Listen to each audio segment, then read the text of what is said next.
মুসলমানেরা যদি ক্ষমতায় যায়, দিনদার ইমানদার লোকেরা যদি ক্ষমতায় যায়, চারখানা কাম করবে। জোরে বলেন কয়খান? প্রথম নম্বরে নামাজ কায়েম করবে, 2 নম্বরে যাকাত আদায় করবে, 3 নম্বরে ভালো ভালো কাজের আদেশ করবে, আর 4র্থ নম্বরে কি করবে? সমস্ত খারাপ কাজগুলি 2 হাত দিয়ে তারা বাধা দেবে। বাধা দেবে কি দিয়ে?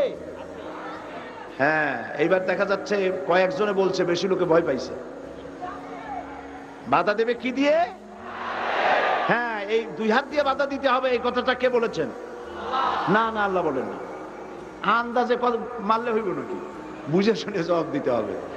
2 হাত দিয়ে বাধা দিতে হবে। কথাটি কার? রাসূল করিম সাল্লাল্লাহু আলাইহি ওয়াসাল্লামের। মান রা মিনকুম মুনকারান ফালিয়ুগাইয়িরহু বিয়াদিহি। 2 হাত দিয়ে বাধা দাও। 2 হাত দিয়ে অন্যায়ের প্রতিরোধ করো। আমরা করি না। এই সরকারের আমলে সিনেমার যত ন্যাংটা ছবি রাস্তায় রাস্তায় টানানো, আমি জিজ্ঞেস করতে চাই, এত নোংরা ছবি বাংলার ইতিহাসে কোনদিন টানানো হয়েছে কিনা?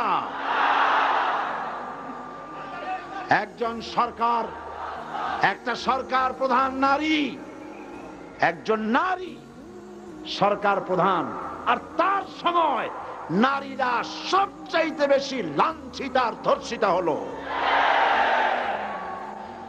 ভালো কাজের আদেশ দাও, অন্যায় কাজ থেকে ফিরাও। রমজান মোবারক আসতেছে, চট্টলার সিংহ পুরুষেরা হাত মজবুত করো, সিনেমার পোস্টার ছেড়ে আন্দোলন শুরু করে দাও। কোন সিনেমায় নগ্ন ছবি থাকতে পারবে না, কোন রাস্তায় নগ্ন ছবি থাকতে পারবে না।